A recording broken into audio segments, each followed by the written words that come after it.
Good evening, everyone. Mwese It's such a pleasure to be here sharing the Word of God with you. nibyo munezero kusangira nawe ijambo ry'Imana. So we are blessed by God to have this moment to share His heart. Imana yaduhaye umugisha wo kugira akanya ko gusangira ijambo. I will pray as we begin. Reka nsenge mu gihe dutangira. Our Heavenly Father, we thank you for this moment. Data mu ijuru tugushimira umwanya. Father, we thank you for your blessings that you pour in our life. Data tugushimira ubuntu ushyira mu buzima bwacu. Father, the Bible says that we were lost, everyone had gone in their own ways. Bivuga ko twari twarayobye buri wese yaragiye mu nzira ze. If there has not been this gospel, Lord, we could have gone up to hellfire. Kandi hataba ubutumwa bwiza twese twari kujya mu rutazima. But we thank you that you have guided us into the truth. Ariko tugushimira ko watuyoboye mu kuri. And you want to use us to guide even many more people who have gone astray to go in the truth. Kandi ushaka kudukoresha kugira tuyobore abantu bose bayobye mu kuri. Lord, I pray that you guide this moment up to the end. Nyagasani uyobore uyu mwanya wacu kugeza dushoje. We thank you. Turagushimye. We pray all these things in the name of Jesus. Dusenze byose mu izina rya Yesu. Amen. Amen. So tonight we're going to read from the book of Matthew chapter 21. Mureke uyu mugoroba tusome Matayo ibice 21. So if you have your Bible, you can open Matthew chapter 21 from verse 1 and we will share this word. Niba ufite birarambura Matayo ibice 21 From verse 1, turasoma Matayo 21 dore ku murongo wa mbere. we shall read up to verse 11. Turageza kwa 11. Now they drew near Jerusalem and came to Bethphage at the Mount of Olives. Then Jesus sent two disciples. Bageze bugufi bw'i Yerusalemu bajya i Betifage umusozi wa Elayono, maze Yesu atuma abigishwa babiri.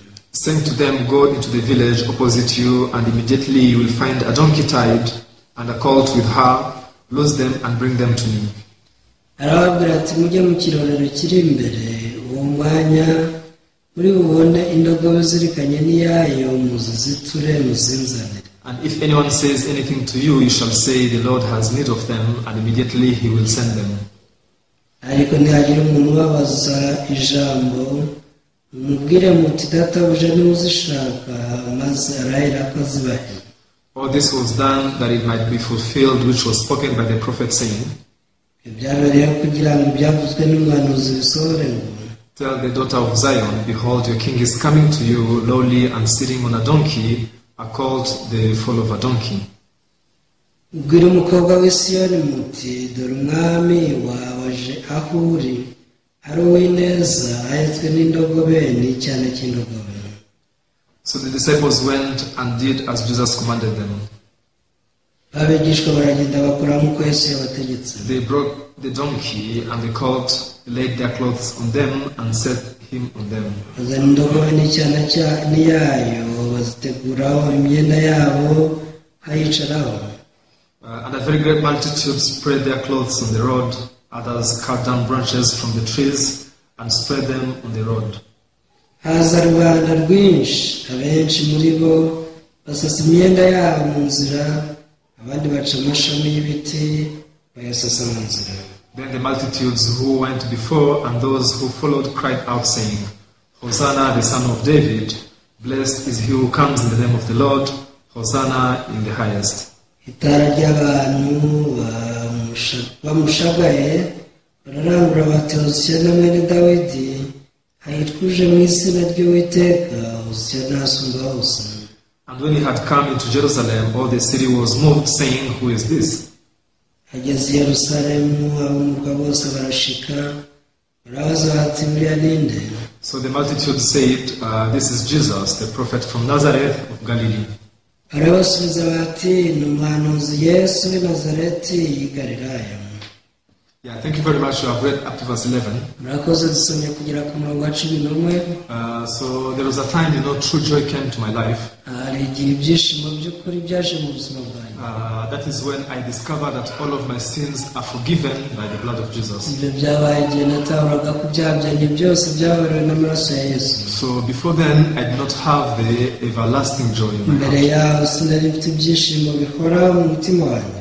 because of some situations, sometimes I could rejoice, I could be happy. najyaga nishima rimwe na rimwe nkanezerwa bitewe n'ibyabaye. For example, when I get something I needed, when I've earned money, I could rejoice for a certain time. urugero iyo nabonaga ibyo nshaka cyangwa nakoreye amafaranga mu gihe runaka nabaga nezerewe. But strangely enough, after a short moment, that feeling of joy could go away. ariko ikintu gitangaje ni uko nyuma y'agahe bya byiyumviro by'umunezero byarashiraga.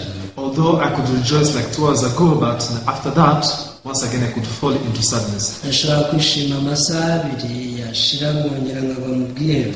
Now I became confused and I couldn't know what can satisfy my heart.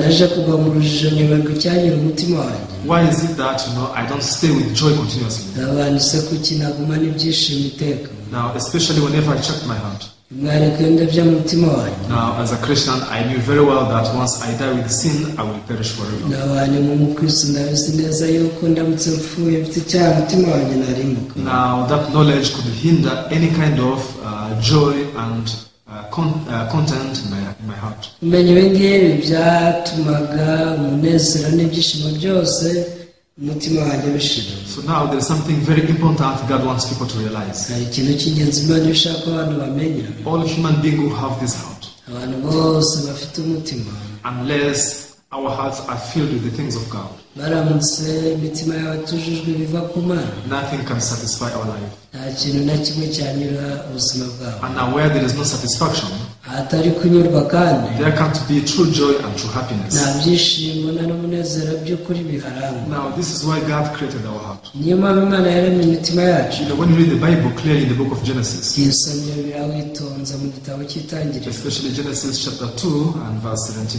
by'umwihariko itangiriro ibice bibiri umurongo wa 17. This is, I think it's verse 7, I'm sorry. ndatekereza ari uwa karindwi. Now the Bible says that God now formed man out of dust of the ground. biravuga ngo Imana yaremye umuntu mu mukungugu bwo hasi, And now God breathed into his nostril the breath of life. maze kumuhumekera mu mazuru umwuka w'ubugingo. So the Bible says that now man became a living soul. uwo murongo usoza uvuga ngo umuntu yahise ahinduka ubugingo buzima. Why did God made us from the dust of the ground? ese ubundi kuki Imana yaturemye mu mukungugu bwo hasi? Because God wanted to give us life. Imana yashaka kuduha ubugingo. Now the Bible says God breathed into the nostril of man the breath of life, and man became the living being. biravuga ngo Imana yahumekeye mu mazuru umwuka w'ubugingo mu muntu, hanyuma arabona ahinduka ubugingo buzima. So now I can say that to all human beings, dushobora kuvuga rero ko abantu bose God gave us the heart to contain his breath. Imana yabahaye umutima ubasha kwakira umwuka wayo. To all human beings, abantu bose God gave them the heart to contain his spirit. Imana yabahaye umwuka, umutima wakira umwuka wayo. Now we can say that our heart was made according to the image of God. rero dushobora kuvuga ko imitima yacu yakozwe mu buryo ishushanyijwe mu buryo bw'Imana. Our heart was made in the image to contain the spirit and the breath of God. ishusho y'umutima wacu ni ishusho ibasha kwakira umwuka w'Imana. Let me give you an example. kambaho urugero. Now, when human being made the shoes, iyo umuntu akoze inkweto, now they make the shoe now in the image of the foot. abakora inkweto bose bazikora ariko zifite ishusho y'ikirenge. Because the shoe factory, they have this expectation. kubera ko inganda zikora inkweto ziba ziteze ngo Now, if a man now steps into this shoe, now their foot must fit, the exact shape and size of this shoe that you have made. umwana w'umuntu nakandagiza ikirenge cye muri uru rukweto, ruzahita ruhura neza n'iforomo yacyo. So, in other words, you can say shoes were made to contain the foot. mu yandi magambo, inkweto zaremewe kwakira ibirenge. Can you imagine if you try to put your hand in the shoes? cyane utekereza none ugerageje kwambara inkweto mu biganza, Or if you try to wear your shoes like with your head as a cap. cyangwa se ukagerageza kwambara inkweto nk'ingofero mu mutwe, Now it won't fit you. ntabwo bizajya Because mu shoes are not made to receive the head. kubera ko inkweto zitakorewe umutwe Shoes are not made to receive the hand. nta nubwo zakorewe ibiganza. Now, when shoes receive only the foot, now man can be satisfied and comfortable. ahubwo kuzakorewe ibirenge mu gihe umuntu yashyizemo ibirenge bye yumva atekanye. Now, when God made our heart, Imana irema imitima yacu. God made it so that it can contain His Spirit, it can contain the breath of God. Imana yaremye rwose ifite ishusho yayo kugira ngo yakire umwuka wayo. So now, when the heart of man receives the Spirit of God, rero igihe umutima w'umuntu wakiriye umwuka w'Imana, now true joy is able to be born in his heart. ibyishimo nyabyo bivuka mu mutima we. True satisfaction is born from their heart. kunyurwa nyako kukaba mu mutima we. However, people who don't know this, ariko abantu batabizi, they are very busy trying to fill their heart with something else. aho usanga bahuzwa no kugira ibindi buzuza mu mitima yabo. But now, finally, still they are not content, they are not satisfied in their life. gusa amaherezo ntibanyurwa n'ubundi. And where there is no satisfaction, there is no joy and happiness and true rest. ahatari kunyurwa nta nubwo haba ibyishimo n'umunezero by'ukuri. Now, what are the things that we try to fill in our heart?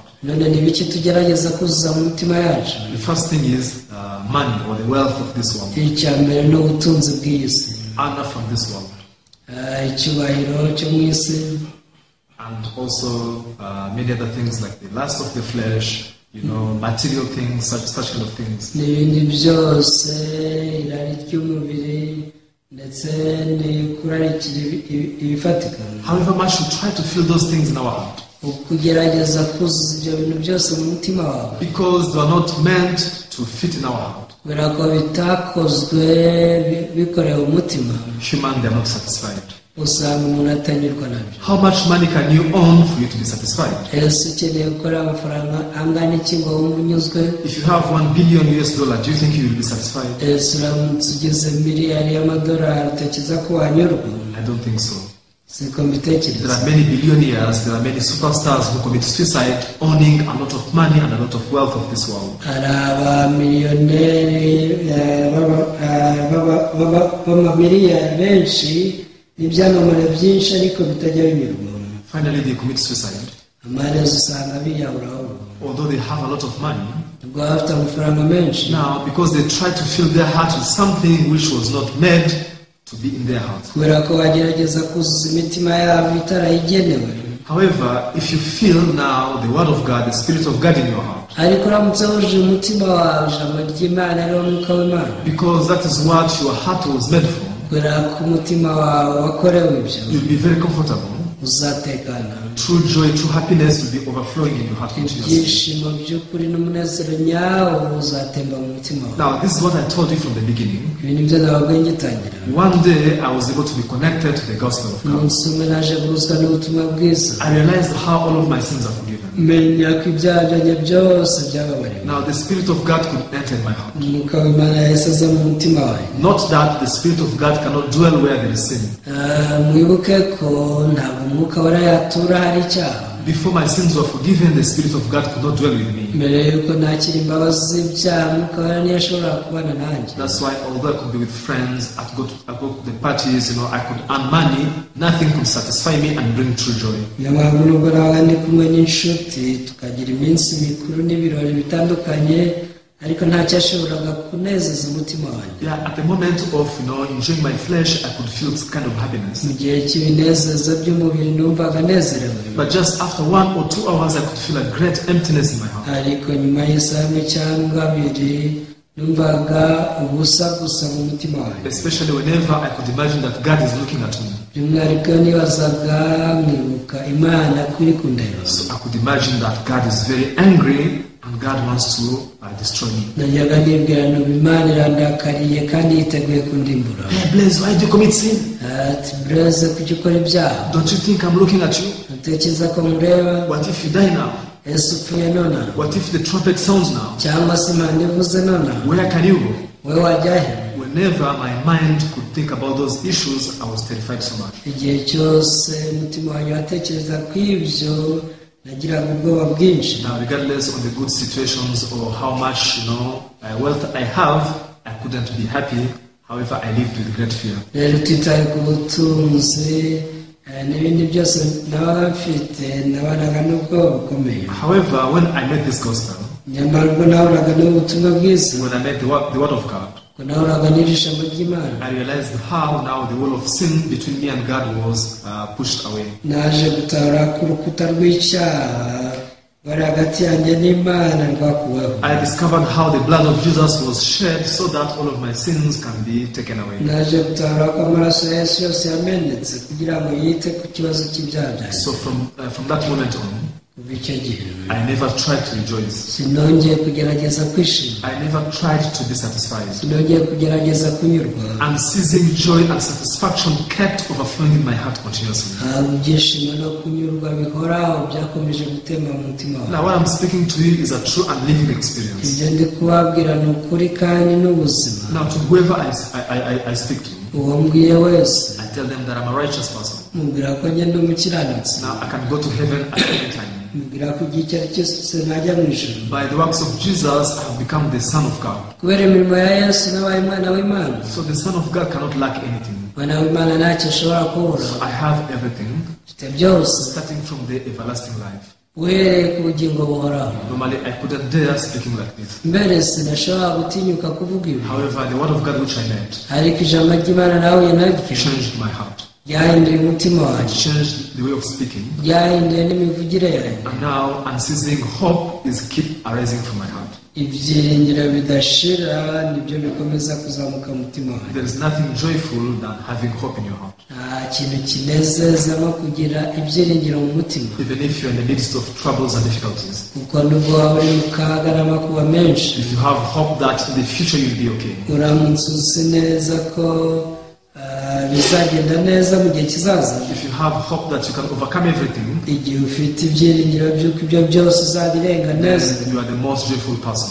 uri umuntu wishimye kuruta abandi bose mu isi. However, something very sad, ariko ikibabaza cyane, before I met this truth, mbere y'uko mpura n'ubu butumwa bwiza, before I received this gospel in my heart, mbere y'uko nakira ubutumwa bwiza mu mutima wanjye, I spent most of my time going to the church but rotting in sin and condemnation. namaze igihe kinini cyane njya mu rusengero, ariko ndi kuborera mu kwicira urubanza no kwicira iteka mu mutima. Even though I could pray, I could praise God, give offering, and fasting and do many things. nubwo nasengaga ngahimbaza Imana, ngaramya, nkiyiriza ubusa, ngatanga n'amaturo, However, deep in my heart now, I was rotting in sin and condemnation. ndibaye umutima wanjye nari ndiho mbora mbuzwa n'icyaha no kwicira urubanza. There was no hope at all. ibyiringiro nari mfite nabikira, I always lived in darkness and despair. nahoraga mu mwijima ndetse no kwiheba. Just like so many people who have not met the truth yet. ni kimwe n'abantu benshi batarahura n'ukuri. So now here the Bible wants to guide us in every truth. Bibiliya bishaka kutuyobora, In every truth. bishaka kutuyobora mu kuri kose. What is the truth according to the eyes of God? none se ukuri mu maso y'Imana ni iki? When God looks at human being, Imana yategereje umuntu, He sees people being confined in the prison of the devil. ibona abantu barabohewe muri gereza y'umwanzi, Now people, they are confined under the power and authority of sin and the devil. baba barafungiranwa mu mbaraga z'icyaha na Satani. The problem is not you. hari ikibazo bugeze wowe, The problem is not that you are lacking determination. ikibazo si ukubura kuwiyemeza. You have been determining for so long. wagiye wiyemeza igihe kinini cyane, But what is the outcome? hasi wasaruye iki? Everyone, we should balance these two. We should always check these two. mujye mureka tugenzure ibi byombi. People just focus on how much ability, how much determination I pour into believing and serving God. abantu usanga bita ku mbaraga ndetse no kwiyemeza bagize ngo bizere Imana. Wasn't I baptized?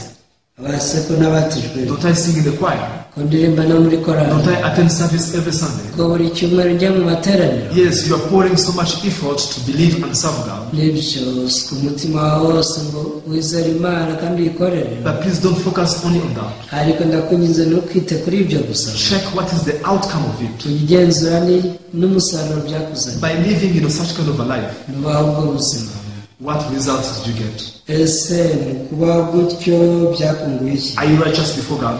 none uri umukiranutsi imbere y'Imana? Are you really holy, perfect, without sin? uwera koko uratunganye nta cyaha ufite? Most people, they say, no, although I served God for so long, but still I'm a sinner. abenshi barasubiza bati oya, nubwo nakoreye Imana igihe kinini, yani ndacyari umunyabyaha. It means the way you are taking is wrong.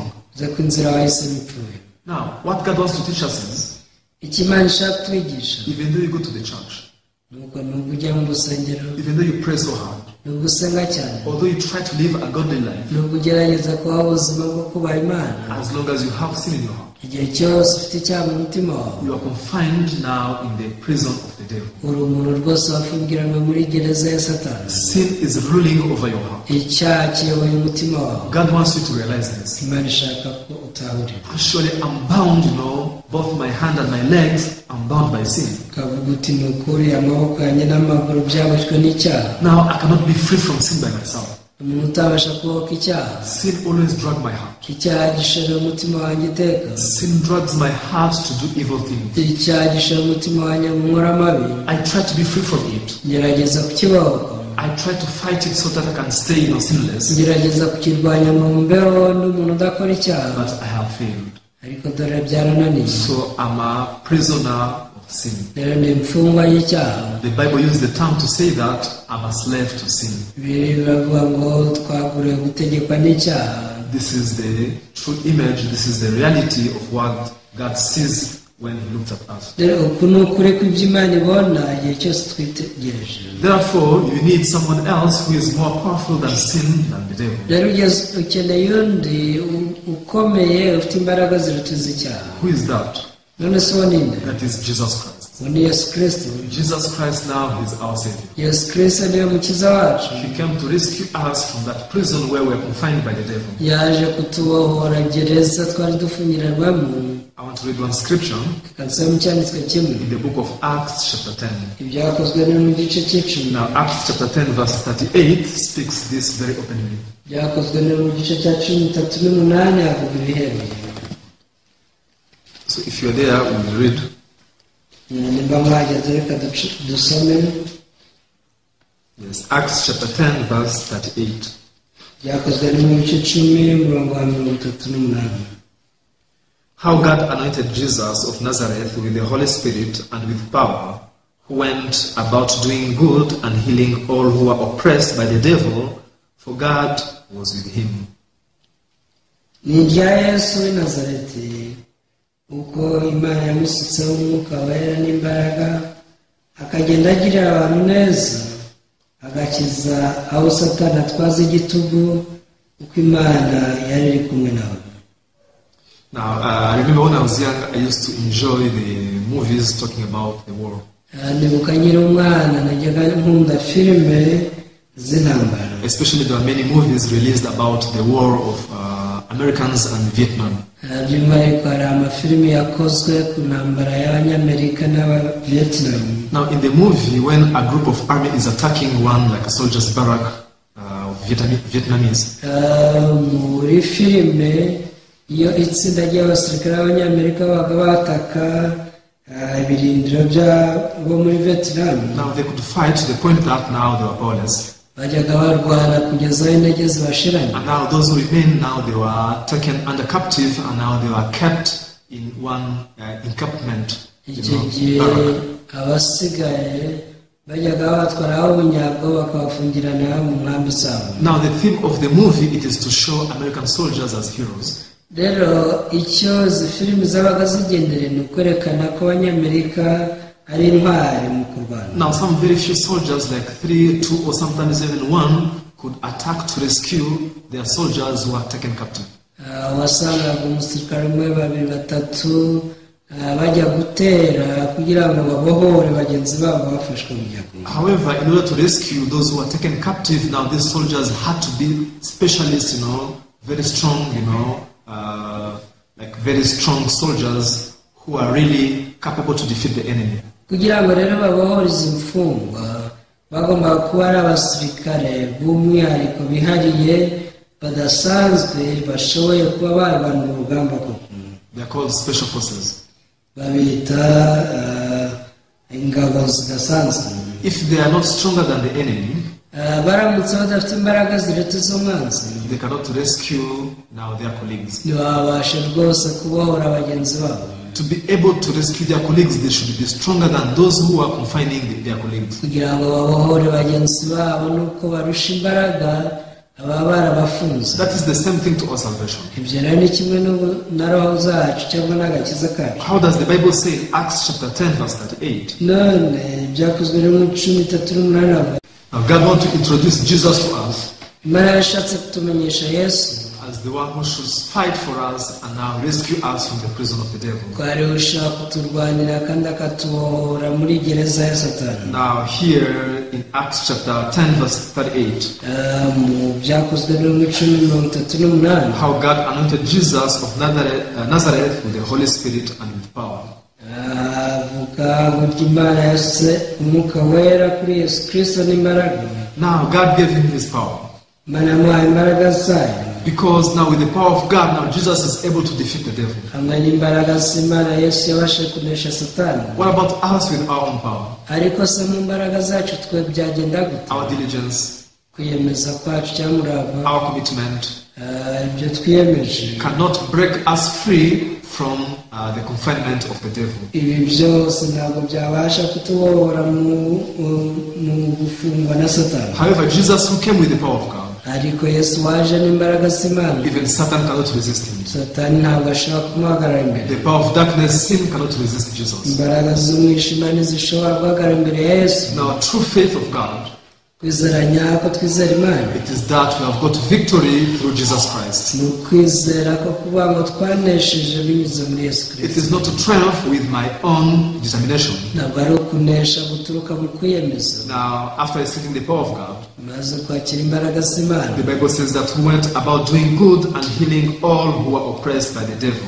Biravuga ngo Yesu amaze kwakira imbaraga z'Imana yaragiye atangira gukiza aho Satani atwaza igitugu. So that is the work that Jesus has done for us. Uwo ni umurimo Imana yadukoreye. Jesus, he fought for you. Yesu niwe He wakurwanira. rescued you from the prison of the devil. Yesu yakubohoye kuba wari imbohe ya Satani. God wants you to believe in this. Imana ishaka ko wizera. Jesus is powerful. Yesu ni umunyembaraga. I have been now despising his power. Nabaye nsuzugura imbaraga za Yesu. I have been thinking I'm still a sinner, although Jesus, paid, for my sin. Najya ntekereza ko ndi umunyabyaha nubwo Yesu yishyuriye ibyaha byanjye. Now God wants us to discover this so that we can be free from our harm. Ariko Imana ishaka ko nawe uri ibi kugira ngo mbohoke mu mutima wanjye. Now here in the story of Matthew chapter 21, No mu nkuru twasomye Matayo 21. now here Jesus Christ is explaining to us something very important. Yesu yadusobanurira ikintu cy'ingenzi cyane. Now there is here, a colt that was tied.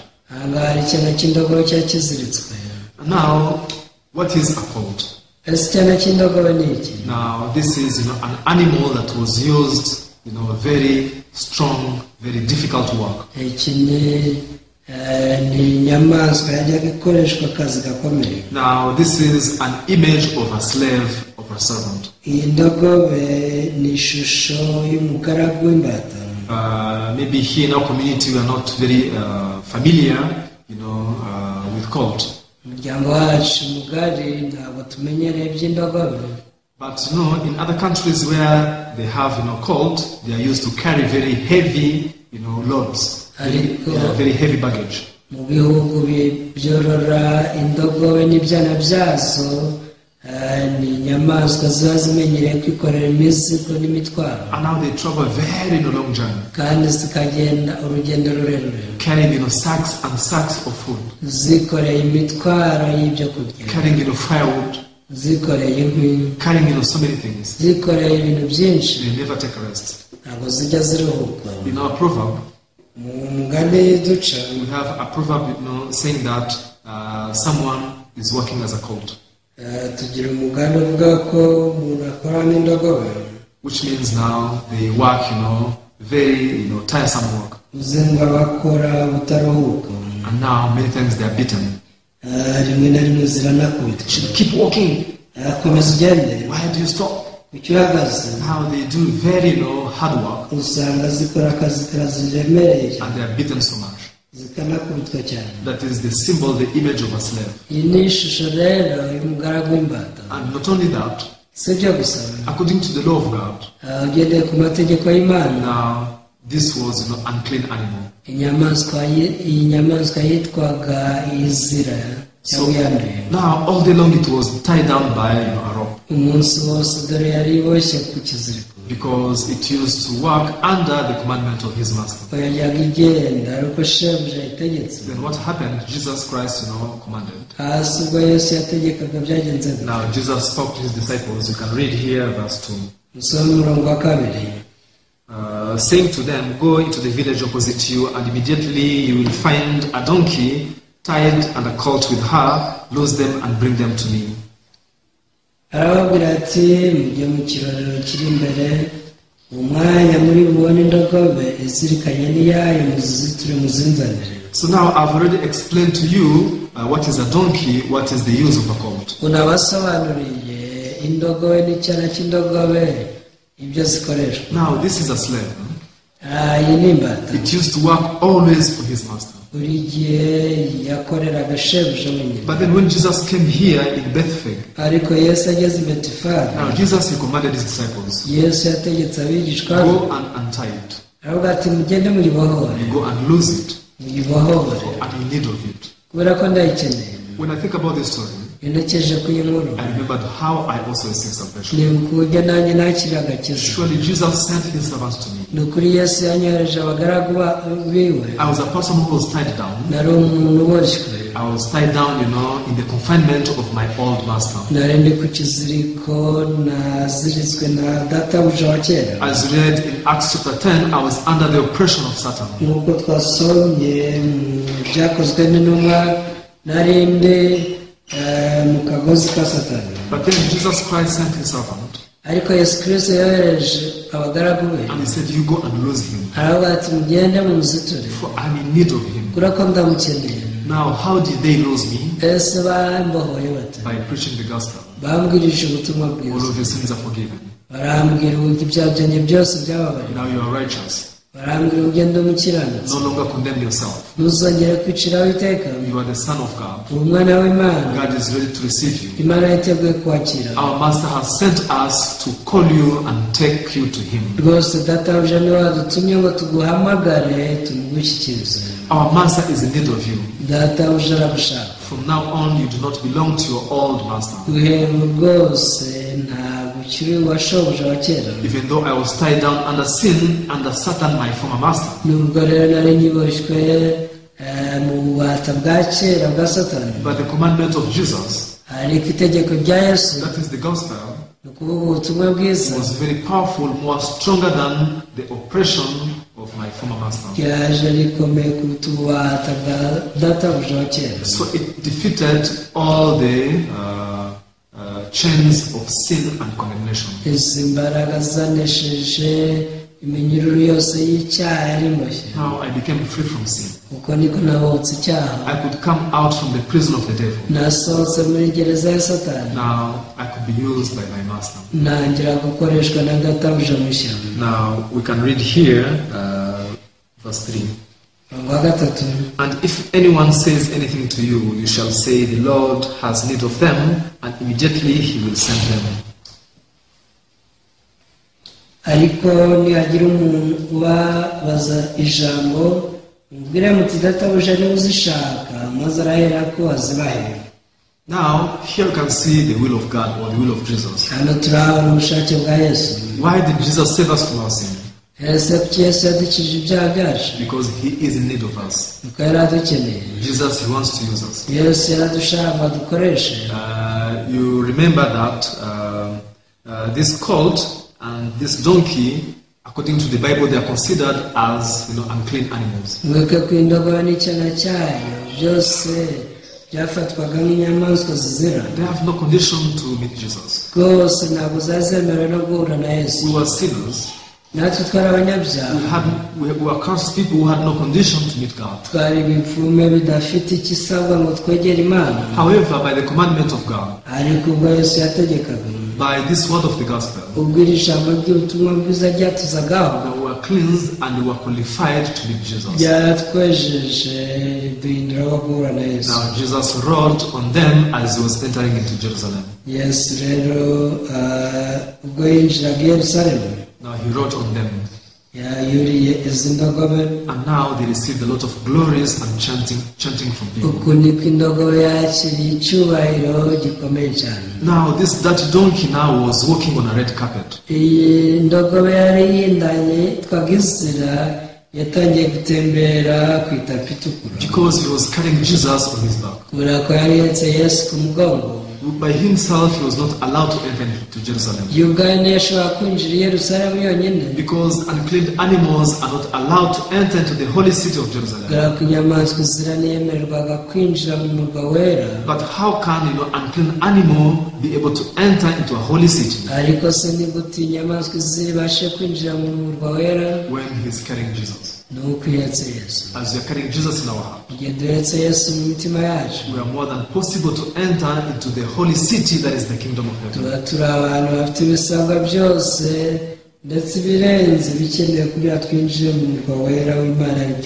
This is how God wants to save us, and this is how God has prepared the way for us to go to heaven. However, because many people never realize that they are confined in the prison of the devil. People were blinded to know that they are tied under sin and condemnation.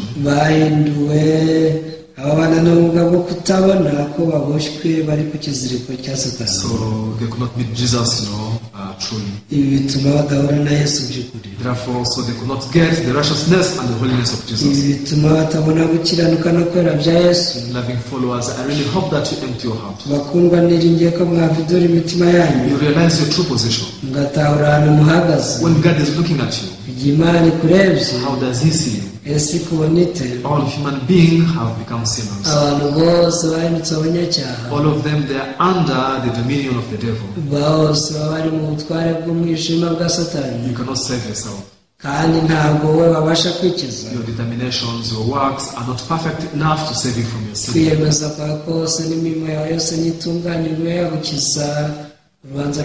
Open your heart and listen to the gospel. And accept what Jesus has done for you. Only by Jesus' work. By the works of Jesus, now we can defeat sin and condemnation.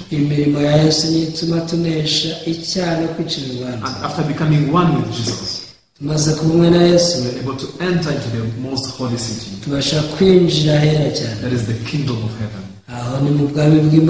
Please forsake your works and accept the works of Jesus.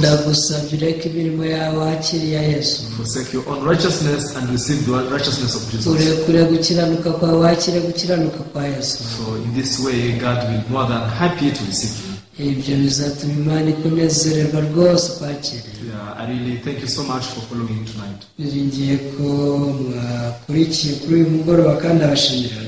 I hope to see you next time. So I will pray and we shall conclude. Our Heavenly Father, we thank you for this evening. Lord, just like this donkey and colt, they were tied down, by their master. They were used only for hard works and were tormented so much. Just like when we were tied down under sin and Satan, Lord, we could only live in despair and in condemnation. We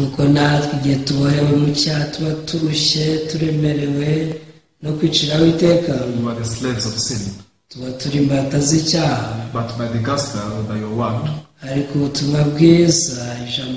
which you sent through your servants, made us free, from being bound by sin. It made us free from our old master. And now, Lord, we are able to be united by you. We thank you that 2,000 years ago, Lord, you paid the wage of our sin. And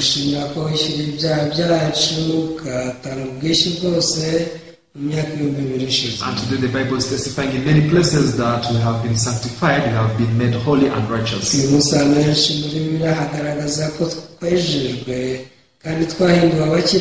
Father, allow us to believe this truth. data twemereye kwizera ku kuri and allow us to be used by you just like you used this donkey as you entered in Jerusalem. kandi twemereye gukoreshwa nawe nk'uko wakoreshejwe indogobe n'icyana cyayo mwinjira i Yerusalemu. Lord, I pray that you keep blessing this evening fellowship. nyagasani ndasenga mukomeze kumugisha amateraniro y'umugoroba. We thank you, Father. data turagushimira. We pray all these things in the name of Jesus. byose tubisenze mu izina rya Yesu. Amen. amen. Thank you very much. ndabashimiye. I really hope to see you the next time. niringira rwose kuzababona n'ubutaha.